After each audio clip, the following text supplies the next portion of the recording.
Hello everyone, कैसे हो आप लोग। Welcome to our channel Educate. मेरा नाम है गौरव शाह और आज के लेक्चर में हम क्लास 11th फिजिकल केमिस्ट्री का एक नया चैप्टर स्टार्ट कर रहे हैं और हमारे चैप्टर का नाम है एटॉमिक स्ट्रक्चर। सबसे पहले बच्चे लोग हम इस चैप्टर के नाम का मतलब समझते हैं। एटॉमिक स्ट्रक्चर बच्चे लोग हमें एटम के स्टडी के ऊपर जितने भी रिसर्च हुए थे उसके बारे में डील करता है। सबसे पहला साइंटिस्ट जिसने एटम के बारे में बात किया था इस दुनिया में उसका नाम था डाल्टन और उसकी थ्योरी हम सब जानते हैं, जो कि क्या होता है बच्चे लोग कि कोई भी मैटर जो होता है उसका सबसे छोटा यूनिट जो होता है उसका नाम क्या होता है, एटम। अब बच्चे लोग हम सब जो कंफ्यूज हो जाते हैं वो होता है दो शब्दों के बीच के डिफरेंस के बीच में, वो है सबसे छोटा यूनिट और सबसे छोटा चीज। बच्चे लोग जब मैं कहता हूं कि मैं बात कर रहा हूं सबसे छोटे चीज की, तब मेरा मतलब है कि मैं बात कर रहा हूं सबसे छोटे चीज की। पर जब मैं ये कह देता हूं कि मैं बात कर रहा हूं सबसे छोटे यूनिट की, तब मेरा ये मतलब है कि उसके बिना उस पर्टिकुलर मैटर की कोई भी वैल्यू नहीं है। यानी मेरे कहने का मतलब बच्चे लोग ये है कि डाल्टन ने गलती कर दी थी। उसने ये कह दिया था कि किसी भी एलिमेंट, कंपाउंड, मॉलिक्यूल का जो सबसे छोटा यूनिट होता है वो होता है एटम। पर आज की डेट में हमें पता है कि अगर एटम सबसे छोटा चीज हुआ, यानी अगर एटम सबसे छोटा चीज हुआ तो उसके अंदर सब एटॉमिक पार्टिकल्स कैसे एग्जिस्ट करते हैं, उसके अंदर इलेक्ट्रॉन कैसे एग्जिस्ट करता है, उसके अंदर प्रोटॉन कैसे एग्जिस्ट करता है, उसके अंदर न्यूट्रॉन कैसे एग्जिस्ट करता है। वैसे आज के डेट में तो हम लोग क्वांटा पार्टिकल्स के भी बारे में बात करें। आप लोगों ने सुना ही रहेगा क्वांटम थ्योरी, क्वांटम मैकेनिक्स, जिसके अंदर हम लोग वो क्वांटा बोलते रहते हैं ना। हाँ, पर उतना डिटेल में भी आपको नहीं है, अभी बस आपको इलेक्ट्रॉन, प्रोटॉन और न्यूट्रॉन के बारे में बात करना है। बट बच्चे लोग डाल्टन को फिर भी हम लोग इतना ज्यादा इज्जत इसलिए देते हैं क्योंकि वो पहला साइंटिस्ट था जिसने ये सब के बारे में बात किया था। अगर डाल्टन नहीं होता तो कहां से आपका थॉमसन आता, कहां से आपका गोल्डस्टीन आता। इसलिए डाल्टन को हम लोग इतना वैल्यू देते हैं। बट हमें पता है कि आज के टाइम पे सब एटॉमिक पार्टिकल्स एग्जिस्ट करते हैं और उन्हीं सब एटॉमिक पार्टिकल्स की डिस्कवरी हमारा आज का पहला टॉपिक है। क्या है बच्चे लोग हमारा पहला टॉपिक? डिस्कवरी ऑफ सब एटॉमिक पार्टिकल्स। और सब एटॉमिक पार्टिकल्स के अंदर भी जो हम सबसे पहले बात करने वाले हैं वो है डिस्कवरी ऑफ इलेक्ट्रॉन। क्या है? Discovery of electron. हम सब जानते हैं बच्चे लोग कि इलेक्ट्रॉन आज के डेट में नेगेटिव चार्ज पार्टिकल रहता है। इसकी कुछ कुछ चीजें भी मैं आपको पहले बता दूं क्या? नहीं, पहले हम लोग अब हिस्ट्री की बात करें तो हिस्ट्री की बात करते हैं। तो बच्चे लोग साइंटिस्ट का नाम था जे थॉमसन। क्या नाम था? J Thomson. वैसे तो बच्चे लोग क्या बोलते हैं उसको, जे थॉमसन के कुछ फ्रेंड्स थे, ठीक है, वो ना डिस्चार्ज रे ट्यूब, उसको हम लोग कैथोड रे ट्यूब भी बोलते हैं। बोले तो ऐसा ना, एक ग्लास का एक स्ट्रक्चर था, देखो ऐसे ग्लास के स्ट्रक्चर पे थॉमसन के कुछ फ्रेंड्स लोग ने रिसर्च किया था और वही थॉमसन ने लेकर उसके ऊपर फर्दर अपना रिसर्च किया। और रिसर्च बोले तो मैं आपको बता देता हूँ, एक ग्लास की ट्यूब ली, उसको एक हाई वोल्टेज से कनेक्ट कर दिया, मतलब बैटरी लगा दिया और क्या, हाई वोल्टेज से कनेक्ट कर दिया। वैसे बच्चे लोग आपको मालूम रहेगा कि नॉर्मली जो एयर होता है, लाइक अभी हमारे अराउंड जो एयर है, मेरे अराउंड एयर है, जो आपके अराउंड एयर है, वो ना इलेक्ट्रिसिटी कंडक्ट नहीं करता। अगर ऐसा करता तो हम लोग तो जी नहीं पाते। कहीं पर भी थोड़ा सा भी शॉर्ट सर्किट होता सारे इंसान मर जाते, मतलब नुकसान हो सकता था ना। बट एयर के थ्रू तो इलेक्ट्रिसिटी कंडक्ट नहीं करता। बट थॉमसन ने ये पता लगा लिया था, लाइक एक्सपेरिमेंट कर करके, कि अगर हम एयर मतलब किसकी बात कर रहे हैं, हम लोग गैस मॉलिक्यूल्स की बात कर रहे हैं। तो अगर हम लोग गैस को हाई वोल्टेज दे, क्या दे? हाई वोल्टेज, और बहुत कम टेम्परेचर रखे, क्या रखे? बहुत कम टेम्परेचर और बहुत ज्यादा वोल्टेज, और सॉरी लो टेम्परेचर नहीं, बहुत कम प्रेशर। क्या बोल रहे हैं? बहुत कम प्रेशर। अगर आप एयर को बोले तो गैस को, आप कोई भी गैस ले सकते हो, हाइड्रोजन, ऑक्सीजन, उससे अफेक्ट नहीं करता। आप कोई भी गैस लो, उसको बहुत कम प्रेशर पे हाई वोल्टेज दो तो वो भी इलेक्ट्रिसिटी कंडक्ट करेगा। वैसे तो यहाँ पर हम लोग ने इलेक्ट्रिसिटी को कंडक्ट नहीं करवाया। यहाँ पर क्या हुआ था बच्चों, चलो मैं आपको ये समझा देता हूँ। हाई वोल्टेज दिया बोले तो एक जगह होगा आपका पॉजिटिव टर्मिनल और एक जगह आपका नेगेटिव टर्मिनल। सपोज करो यहाँ पर आपका नेगेटिव टर्मिनल, और हम सबको पता है कि नेगेटिव टर्मिनल को हम लोग बोलते हैं कैथोड। क्या बोलते हैं? कैथोड। ये है हमारा नेगेटिव टर्मिनल। और जो हमारा पॉजिटिव टर्मिनल होता है उसको हम लोग बोलते हैं एनोड। क्या बोलते हैं? एनोड, जिसको हम लोग बोलते हैं पॉजिटिव टर्मिनल। अब बच्चे लोग क्या हुआ कि ना, अब थॉमसन ने ये एनोड टर्मिनल के पीछे एक स्क्रीन लगा दी। जो स्क्रीन थी आपकी ZnS की, किसकी थी? ZnS बोले तो जिंक सल्फाइड, ठीक है। तो ये हो गया हमारा कैथोड रे ट्यूब तो तैयार हो गया। अब उसने एक्सपेरिमेंट शुरू किया, जैसे उसने चालू किया हाई वोल्टेज देना, वैसे ही बच्चे लोग यहाँ से ना एक रे गई, एक रे पास हुई। अब ऑब्वियसली वो अपने आईज से तो देख नहीं पाएगा कि यहाँ पर रे पास हो रही है, इसलिए वहाँ पर उसने जो जिंक सल्फाइड का क्या बोलते हैं एक लेयर लगाया हुआ था, उसके ऊपर कुछ कुछ चीज़ दिखा। अब ना यहाँ पर वो जो क्या बोलते हैं एनोड था ना, वो परफोरेटेड था। परफोरेटेड का मतलब क्या होता है? जिसमें छोटे छोटे छेद होते हैं ना, स्पंज कैसा होता है वैसा परफोरेटेड था। वो क्यों? So that the radiate can pass, इसलिए वहाँ पर वो लगाया हुआ था। अब क्या हुआ बच्चे लोग, इसके बारे में ना हमें कुछ कुछ प्रॉपर्टीज पता चली। ये जो रे पास हो रही है गैस में से बस हाई वोल्टेज और लो प्रेशर करने से, जिसको जो कैथोड से निकल रही है, इसकी कुछ प्रॉपर्टीज है। सबसे पहली प्रॉपर्टी कि ये बच्चे लोग नेगेटिवली चार्ज है। कैसे है? Negatively charge. आप बोलोगे सर आपको कैसे पता, या फिर थॉमसन को कैसे पता चला कि जो रे है वो कैथोड से एनोड की तरफ बढ़ रही है, वो नेगेटिवली चार्ज है? तो बच्चों लोग कॉमन सेंस, एनोड क्या है हमारा? पॉजिटिव, और पॉजिटिव की तरफ कौन अट्रैक्ट होता है? नेगेटिव। तो वही बच्चे लोग इसकी वजह से हम लोग ने क्या कंसीडर किया कि ये जो रे है, आज के टाइम पे हमें पता है कि हम लोग इलेक्ट्रॉन्स की बात कर रहे हैं, पर थॉमसन को पता था क्या? नहीं, वो तो इसको नेगेटिवली चार्ज रे बोल रहा था, पार्टिकल बोल रहा था, ठीक है। उसके बाद क्या पता चला? उसके बाद ये पता चला कि ये ना स्ट्रेट लाइन में ट्रैवल करता है। अब स्ट्रेट लाइन में ट्रैवल करना कैसे पता चला? कुछ नहीं, इसका जो रास्ता है, इसके रास्ते में हम लोगों ने ना कुछ चीज़ें रख दिया, अब वो परछाई बनाया। अब ऑब्वियसली अब देखो यहाँ से अगर यहाँ से मैंने टॉर्च चालू किया, ये कैसे पता चलेगा कि जो टॉर्च की लाइट वो स्ट्रेट लाइन में पास कर रही है? अगर मैं यहाँ हाथ रख दूंगा तो यहाँ हाथ का परछाई बनेगा, उससे हमें पता चल गया ना कि स्ट्रेट लाइन में ट्रैवल कर रहा था। यही तरीके से पता गया कि वो स्ट्रेट लाइन में ट्रैवल कर रहा था, ट्रैवल्स इन स्ट्रेट लाइन। और क्या क्या है, और मतलब यही इंपॉर्टेंट बातें थी। अब ना बच्चे लोग इलेक्ट्रॉन की कुछ प्रॉपर्टीज भी आपको पता रहनी चाहिए, जो मैं यहाँ पर बता दे रहा हूँ। यहाँ मैंने लिख दिया, इसे लास्ट में बता सकते हैं, छोड़ो लास्ट में बताएंगे, अभी के लिए बस अब इतना चीज़ ध्यान रखो।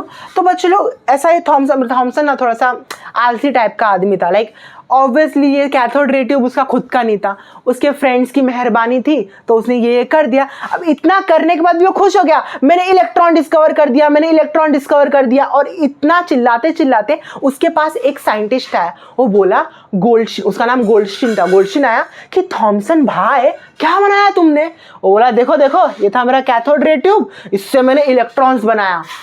तो गोल्डशिन एकदम सरप्राइज हो गया, वो बोला अच्छा। और गोल्डशिन उससे कैथोड रे पूरा सब सामान ले लिया। अब थॉमसन तो आराम करने लगा कि लो भाई मैं तो साइंटिस्ट हूँ, बड़ा साइंटिस्ट, मेरा नाम होगा यहाँ वहाँ, जो कि हुआ भी। बट वो थोड़ा सा और मेहनत करता ना तो बाकी भी नाम उसके आ जाता, जैसे अभी हम लोग बात करेंगे। तो गोल्डशिन ने थॉमसन का ही सब किया जो काम था उसको ध्यान से देखा, और थोड़ा सा उसमें क्या बोलते हैं अपना दिमाग लगाने लगा। और वो बोला, देखो आपके सामने डायग्राम है, वो बोला कि क्यों ना मैं एनोड को यहाँ ला दूँ और कैथोड को वहाँ ला दूँ। आपके पूरा एक्सपेरिमेंट सेम टू सेम, आपका ये पूरा वैसा पूरा सेम टू सेम रहेगा, ठीक है। बस उसने क्या किया, एनोड को यहाँ ला दिया जो कि था आपका नेगेटिव टर्मिनल, और कैथोड को उस तरफ कर दिया। थॉमसन ने क्या किया था? थॉमसन ने एनोड के ऊपर परफोरेटेड किया था। इस बंदे ने, गोल्डशिन ने, किसकी बात कर रहे हैं हम लोग अब? डिस्कवरी ऑफ प्रोटॉन, जो जाता है ई गोल्डशिन, साइंटिस्ट का नाम था, ठीक है।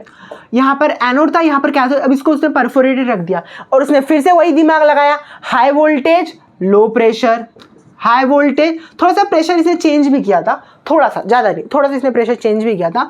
फिर इसने ये दिमाग लगाया, और ये देखो बच्चे लोग फिर से एनोड से एक रे निकला, जिसको हम लोग एनल रेज भी बोलते, कैनाल रेज भी बोलते हैं, एनोड रेज भी बोल सकते हैं, जो आपको बोलना है वो बोलो, वो बोलते हैं। और इसकी प्रॉपर्टी ये थी कि ये कैथोड की तरफ बढ़ रहा है, बोले तो पॉजिटिव, क्या बोलते हैं, नेगेटिव टर्मिनल के पर बढ़ रहा है। अब आप लोग मुझे बताओ, अगर कोई रे नेगेटिव टर्मिनल की तरफ बढ़ रहा है तो उसके ऊपर कौन सा चार्ज होगा? ऑब्वियसली उसके ऊपर पॉजिटिव चार्ज होगा। इसलिए हम लोग कनाल रेस को हम लोग पॉजिटिव मानते हैं। क्या मानते हैं? पॉजिटिव। बाकी इसकी प्रॉपर्टी सेम टू सेम। ऐसे डिस्कवर हुआ था बच्चे लोग प्रोटॉन।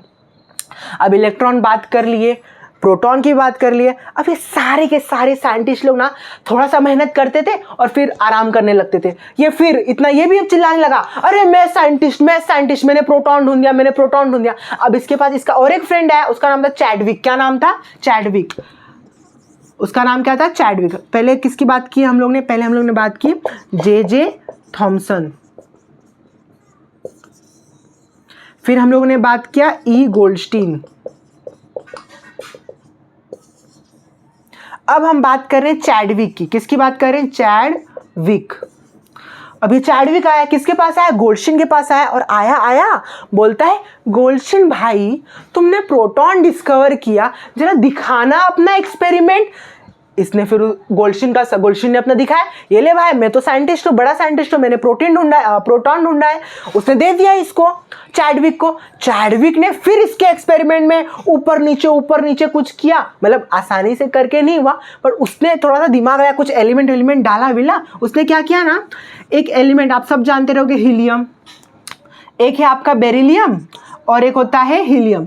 उसने बेरिलियम के एटम पे हीलियम गैस का बॉम्बार्डमेंट किया, ठीक है, उसके ऊपर डाला।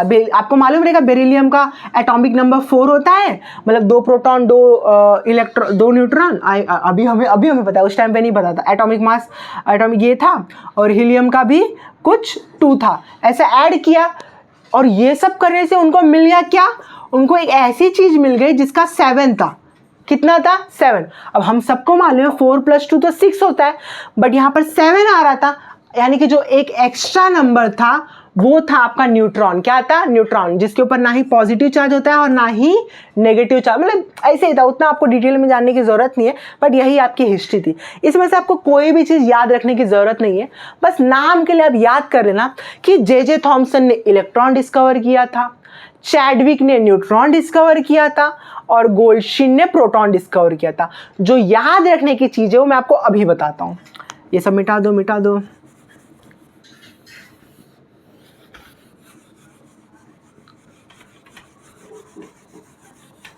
आपको इनके बीच का ना रिलेशन मालूम रहना चाहिए। रुको बताता हूं आपको।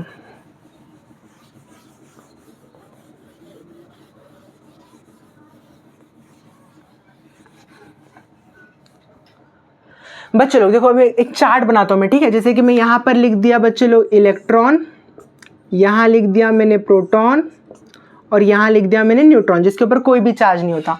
यहां पर सपोज करो मैंने लिख दिया मास, यहां पर लिख दिया मैंने चार्ज,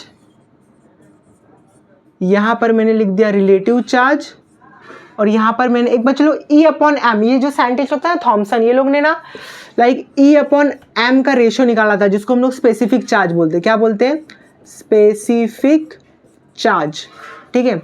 तो चलो बच्चों लोग, इलेक्ट्रॉन का मास कितना होता है, ये वो वही सबके मदद से निकाला था, बट आपको उतना वो सब जानने की जरूरत नहीं, आप लोग को वैल्यूज मालूम रहना चाहिए। इलेक्ट्रॉन का मास होता है बच्चों लोग 9.1 × 10⁻³ kg, ठीक है। प्रोटॉन का चार्ज मास होता है बच्चों लोग 1.6 × 10⁻27 kg। 27 नहीं होता, आई गेस 28 होता है, नहीं 27 नहीं होता है, सॉरी। और न्यूट्रॉन का भी हम लोग ऑलमोस्ट सेम मानते हैं, 1.6 × 10⁻27 kg। अब ना बच्चे लोग यहाँ पर थोड़ा सा डिफरेंस होता है प्रोटॉन और न्यूट्रॉन के बीच में, बट वो आपको जानने की जरूरत नहीं है। अब आता है बच्चे लोग चार्ज। चार्ज क्या होता है, तो इलेक्ट्रॉन के ऊपर चार्ज होता है -1.6 × 10⁻19 कूलम। प्रोटॉन के ऊपर क्या होता है, +1.6 × 10⁻19 कूलम।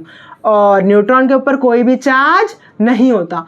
रिलेटिव चार्ज बच्चे लोग एकदम आसान सा, ये होता है आपका -1, ये होता है आपका +1, और ये क्या होता है आपका 0। क्या होता है, 0। अब स्पेसिफिक चार्ज बच्चे लोग E/m का रेशियो आपको वैल्यूज मालूम रहना चाहिए, आप लोग कैलकुलेट करो। मेरे ख्याल से इसको करते ना तो कुछ तो 7.5 समथिंग आता है। आप लोग देख लीजिए वो वैल्यू, ऐसा मेरे को उतना याद नहीं, को बताता हूँ, मैंने लिखा था, एक सेकेंड।